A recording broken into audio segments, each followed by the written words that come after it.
Capítulo 7. Descendiendo por el Volga.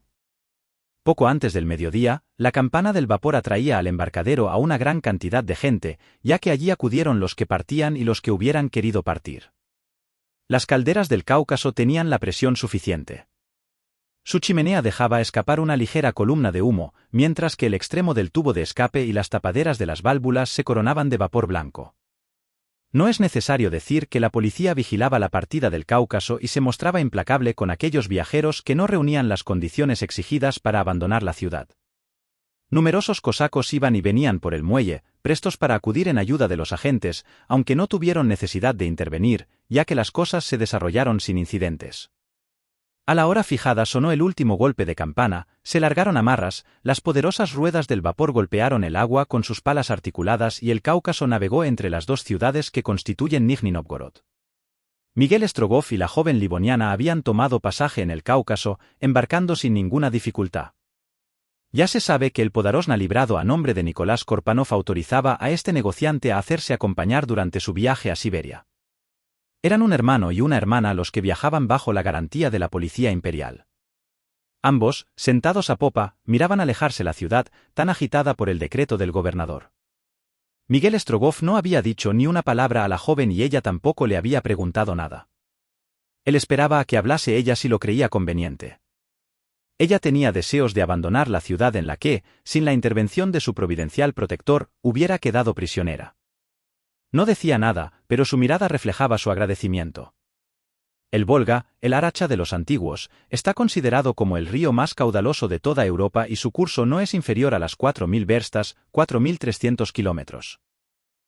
Sus aguas, bastante insalubres en la parte superior, quedan purificadas en Nizhny Nóvgorod gracias a las del Oka, afluente que procede de las provincias centrales de Rusia.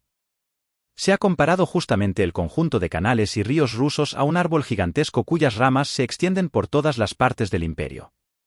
El Volga forma el tronco de este árbol, el cual tiene sus raíces en las 70 desembocaduras que se extienden sobre el litoral del mar Caspio. Es navegable desde Rif, ciudad del gobierno de Tver, es decir, a lo largo de la mayor parte de su curso. Los buques de la compañía que hacía el servicio entre Perm y Nizhny Nóvgorod recorren bastante rápidamente las 350 verstas, 373 kilómetros, que separan esta última ciudad de Kazán. Es cierto que estos buques solo tienen que descender la corriente del Volga, la cual aumenta en unas 2 millas por hora la velocidad propia del vapor. Pero cuando se llega a la confluencia del Kama algo más abajo de Kazán, se ven obligados a remontar la corriente de aquel afluente hasta la ciudad de Perm. Por ello, aunque las máquinas del Cáucaso eran poderosas, su velocidad no llegaba más que a las 16 verstas por hora y contando con 1 hora de parada en Kazán, el viaje de Nizhny Nóvgorod a Perm duraría alrededor de 60 a 62 horas. El buque de vapor estaba en buenas condiciones y los pasajeros, según sus recursos, ocupaban 3 clases diferentes de pasaje. Miguel Strogoff había podido conseguir 2 de primera clase para que la joven pudiera retirarse a la suya y aislarse cuando quisiera. El Cáucaso iba atestado de pasajeros de todas las categorías. Había entre ellos un cierto número de traficantes asiáticos que habían considerado que lo más prudente era salir cuanto antes de Nizhny Nóvgorod. En la parte del buque reservada a primera clase iban armenios con sus largos vestidos, tocados con una especie de mitra, judíos identificables por sus bonetes cónicos, acomodados chinos con sus trajes tradicionales, largos y de color azul, violeta o negro, abiertos por delante y por detrás y cubiertos por una túnica de anchas mangas, cuyo corte es parecido al de las que usan los popés, turcos portando todavía su turbante nacional, hindúes, con su bonete cuadrado y un cordón en la cintura. Algunos de los cuales se designaban con el nombre de Sikarpuris, que tenían en sus manos todo el tráfico de Asia Central, en fin, los tártaros, calzando botas adornadas con cintas multicolores y el pecho lleno de bordados. Todos estos negociantes habían tenido que dejar en la bodega y en el puente sus abultados bagajes, cuyo transporte les debía de costar caro ya que, según el reglamento, cada persona no tenía derecho más que a un peso de 20 libras. En la proa del Cáucaso se agrupaban los pasajeros en mayor número, no solamente extranjeros, sino también aquellos rusos a los que el decreto no prohibía trasladarse a otras ciudades de la provincia. Allí había mujiks, tocados con gorros o casquetes y portando camisas a cuadros pequeños bajo sus vastas pellizas, campesinos del Volga, con pantalón azul metido dentro de las botas, camisa de algodón de color rosa atada por medio de un cordón y casquete chato o bonete de fieltro. Se veían también mujeres vestidas con ropas de algodón floreado, con delantales de vivos colores y pañuelos de seda roja sobre la cabeza. Estos constituían principalmente el pasaje de tercera clase a los que, por suerte para ellos, la perspectiva de un largo viaje de retorno no preocupaba demasiado. Esta parte del puente estaba muy concurrida y por eso los pasajeros de popa no se aventuraban demasiado a transitar entre aquellos grupos tan heterogéneos que tenían señalado su sitio delante de los tambores.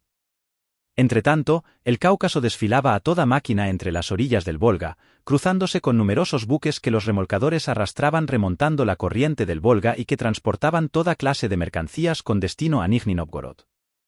Pasaban trenes cargados de madera, largos como esas interminables hileras de sargazos del Atlántico y chalanas cargadas a tope con el agua llegándoles hasta la borda.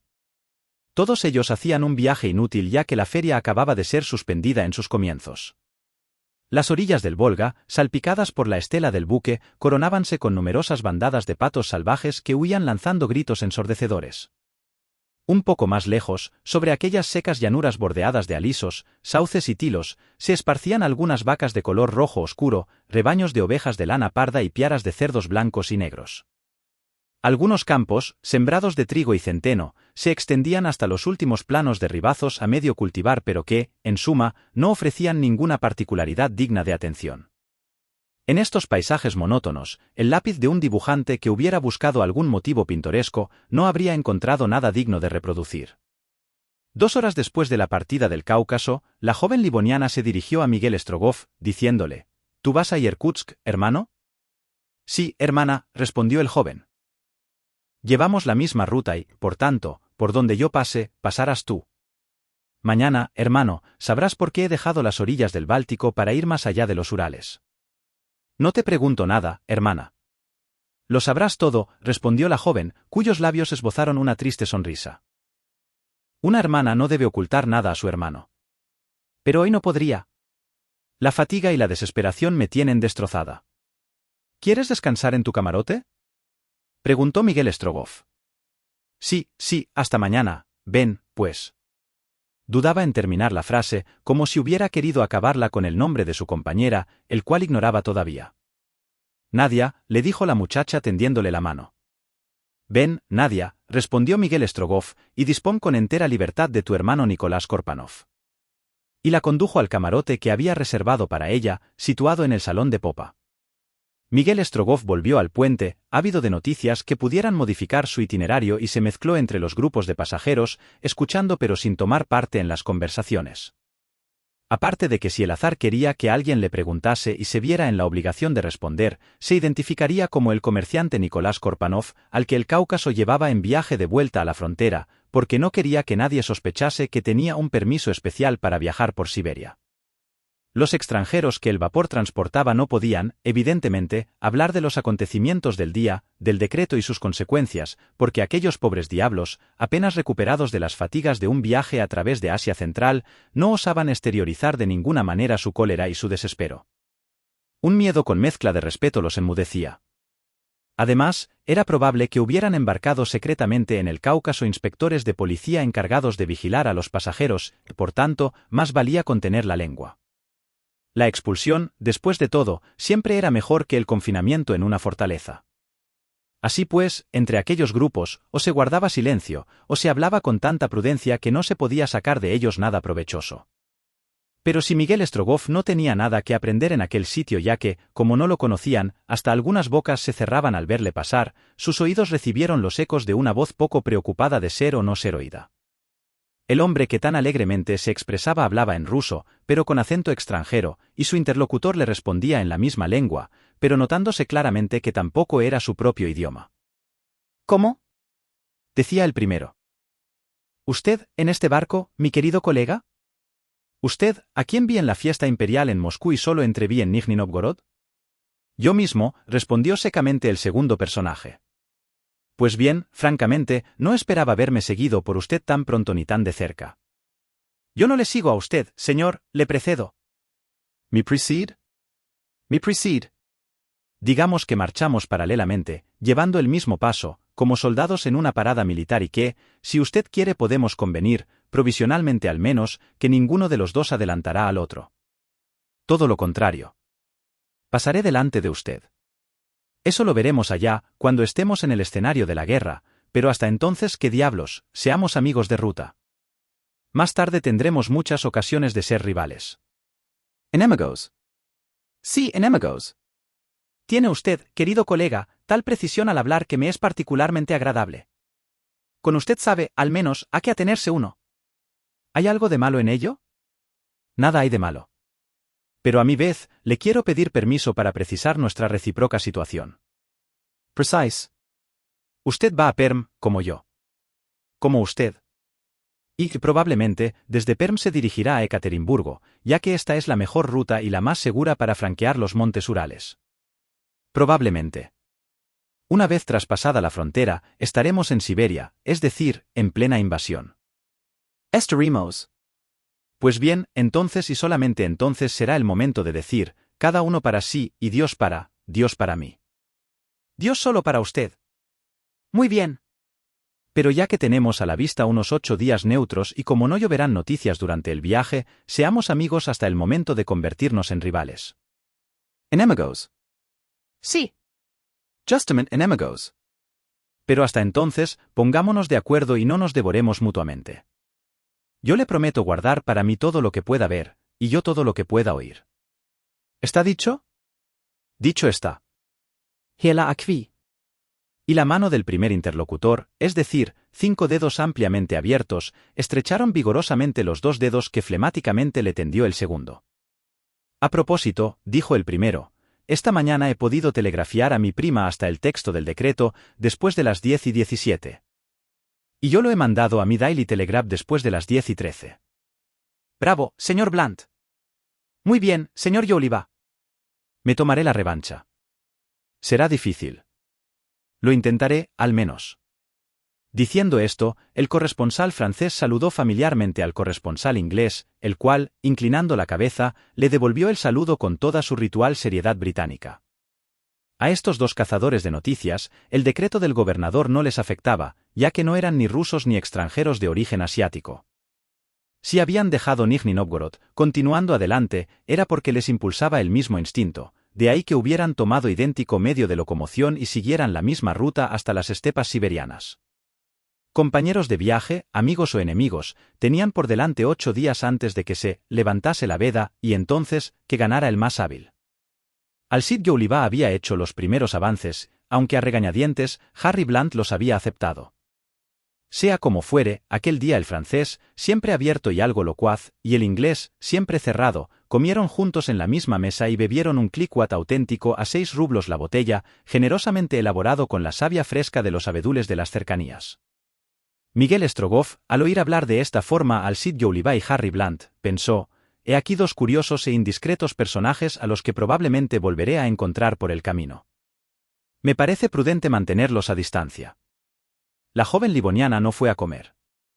Dormía en su camarote y Miguel Strogoff no quiso despertarla. Llegó la tarde y aún no había reaparecido sobre el puente del Cáucaso. El largo crepúsculo impregnó toda la atmósfera de un frescor que los pasajeros buscaban ávidamente, después del agobiante calor del día. Con la tarde bien avanzada, la mayor parte de los pasajeros aún no deseaban volver a los salones o camarotes y tendidos en los bancos respiraban con delicia un poco de la brisa que levantaba la velocidad del buque. El cielo, en esta época del año y en estas latitudes, apenas se oscurecía entre la tarde y la mañana, y dejaba al timonel la luz suficiente para orientar el barco entre las numerosas embarcaciones que descendían o remontaban el Volga. Sin embargo, como había luna nueva, entre las 11 y las 2 de la madrugada, oscureció un poco más y casi todos los pasajeros dormían entonces, reinando un silencio roto únicamente por el ruido de las paletas que golpeaban el agua a intervalos regulares. Una cierta inquietud mantenía desvelado a Miguel Strogoff, el cual iba y venía por la popa del vapor. Sin embargo, una de las veces llegó más allá de la sala de máquinas, donde se encuentra la parte del barco reservada a los pasajeros de segunda y tercera clase. Allí dormían no solamente sobre los bancos, sino también sobre los fardos, cajas y hasta sobre las planchas del puente. Los marineros de la sala de máquinas eran los únicos que estaban despiertos y se mantenían de pie sobre el puente de proa. 2 luces, una verde y otra roja, proyectadas por los faroles de situación del buque, enviaban por babor y estribor algunos rayos oblicuos sobre los flancos del vapor. Era necesaria cierta atención para no pisar a los durmientes, caprichosamente tendidos aquí y allá. Para la mayor parte de los mujiks, habituados a acostarse sobre el duro suelo, las planchas del puente debían serles más que suficientes, pero habrían acogido de mala manera a quien les despertase con un puntapié o un pisotón.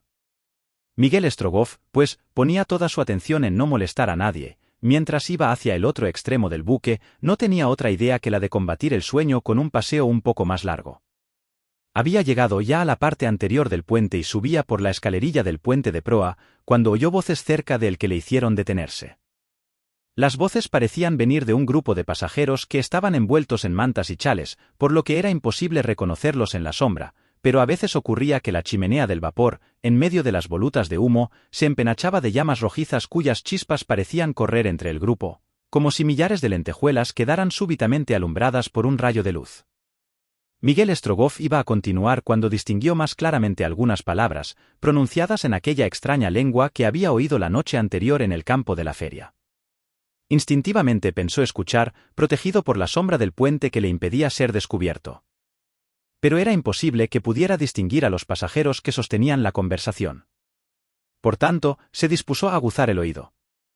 Las primeras palabras que captó no tenían ninguna importancia, al menos para él, pero le permitieron reconocer precisamente las dos voces del hombre y la mujer que había conocido en Nizhny Novgorod, por lo que multiplicó su atención. No era de extrañar, en efecto, que estos gitanos a los que había sorprendido en plena conversación, expulsados como todos sus congéneres, viajaran a bordo del Cáucaso. Fue un acierto el ponerse a escuchar, porque hasta sus oídos llegaron claramente esta pregunta y esta respuesta, hechas en idioma tártaro. Se dice que ha salido un correo de Moscú a Irkutsk. Eso se dice, Sangarra, pero ese correo llegará demasiado tarde o no llegará. Miguel Strogoff tembló imperceptiblemente al oír esta respuesta que le aludía tan directamente. Intentó asegurarse de si el hombre y la mujer que acababan de hablar eran los que él suponía, pero las sombras eran entonces demasiado espesas y no los pudo reconocer. Algunos instantes después, Miguel Strogoff, sin ser descubierto, volvió a popa y cogiéndose la cabeza entre las manos trató de reflexionar. Se hubiera podido creer que estaba soñando. Pero no dormía ni tenía intención de dormir. Reflexionaba sobre esto con viva aprensión. ¿Quién sabe mi partida y quién tiene, por tanto, interés por conocerla?